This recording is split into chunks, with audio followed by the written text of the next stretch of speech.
অসংহতি শত্রুর প্রতি ঘৃণা হয় নিক্ষিপ্ত।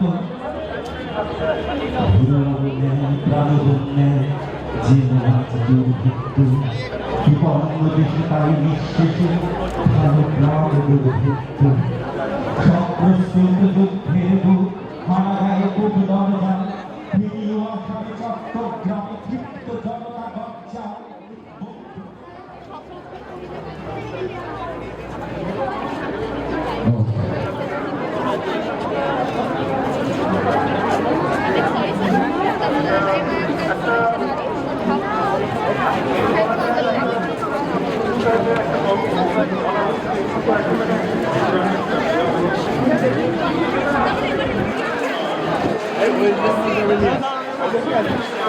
একবার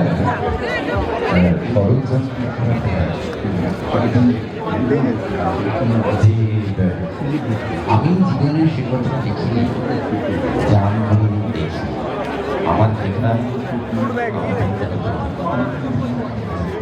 সুকান্ত ভট্টাচার্য সম্পর্কে এই কথাই করা যায় যে প্রতিটা প্রত্যেক বছরের মতো এবছরও বইমেলায় গেছিলাম। অবশ্য গত বছর আমি যেতে পারিনি, গত বছর আমি অসুস্থ ছিলাম, তাই গত বছর বইমেলা টোটালি কাট।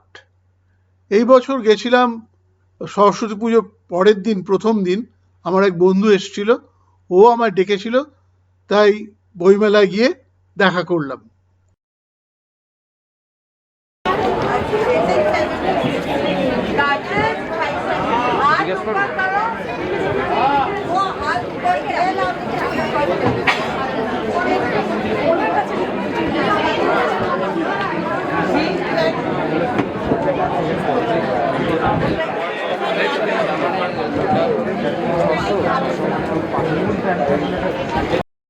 বইমেলায় যাব আর রূপা স্ট্যান্ডে যাব না, এ হতেই পারে না। রূপার কর্ণধার রাজু বর্মন আমার খুব ঘনিষ্ঠ বন্ধু, তাই রূপা স্ট্যান্ডে গিয়ে রাজু আর সরিতা ভাবির সঙ্গে দেখা করে এলাম। প্রত্যেক বছরই যাই, প্রত্যেক বছরই দেখা হয়, এবারও গেলাম।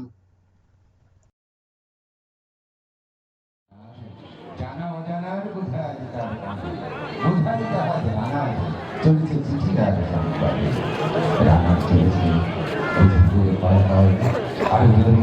আরো জোরে রানা দুর্বার উজ্জ্বল কত রাম কত কথা ভগবী রানার দামেই পৌঁছে ধরে আজকে সকালে রামপ্রসাদ বাবু আমাকে ফোন করেছিলেন। রামপ্রসাদ বাবু পঙ্কজদার সর্বক্ষণের সঙ্গী। পঙ্কজদার কথা নিশ্চয়ই আপনাদের মনে আছে, কলকাতা দূরদর্শন আর পঙ্কজদা বোধহয় সিনোনিমাস। তা সেই পঙ্কজদার একটা বই আমার স্মৃতিতে কলকাতা দূরদর্শন, সেটা পাবলিশড হয়েছে আনন্দ পাবলিশার। সেই বই আজকে আনন্দ পাবলিশারের স্ট্যান্ডে পঙ্কজদা সই করবেন। আমি যেন যাই, সেটা পঙ্কজদার খুব ইচ্ছে। তা আমি সল্টলেকে থাকি আর বইমেলায় যাওয়া আমার জন্য মোটেই কোনো ডিফিকাল্ট ব্যাপার নয়, তাই আমি ঠিক সময়ই পৌঁছে গেলাম। পঙ্কজদার সঙ্গে দেখা হলো, পঙ্কজদা বেশ কিছু বই সই করলেন, অনেক কথা হলো, গল্প হলো, অনেক কিছু জানতেও পারলাম, আর ছবিগুলো তুলে পোস্ট করে দিলাম একটা ভিডিওর মধ্যে। আশা করি আপনাদের দেখতে ভালোই লাগবে। আর শনিবারের বৈঠকের সদস্যরা নিশ্চয়ই এই ছবি দেখে খুবই আনন্দ পাবেন। শনিবারের বৈঠক হলো পঙ্কজদার প্রাণের একটা আনন্দ। এখানে আমরা মাসে একদিন করে যাই, আড্ডা মারি, ঋদ্ধ হই। পঙ্কজদার কাছ থেকে কত কিছু জানতে পেরেছি। তবে এখন যেহেতু আমার বাইপাস অপারেশন হয়েছে, আমি রাত্রে খুব একটা গাড়ি চালাই না, তাই আমি খুব নিয়মিত যেতে পারি না। তবে এর মধ্যে পঙ্কজদার একটা ডকুমেন্টারি হয়েছিল পঙ্কজদার ব্যাপারে, সেই ডকুমেন্টারিটা আমি গেছিলাম দেখতে। অসাধারণ ডকুমেন্টারি, যদি কখনো সুযোগ পান দেখে নেবেন।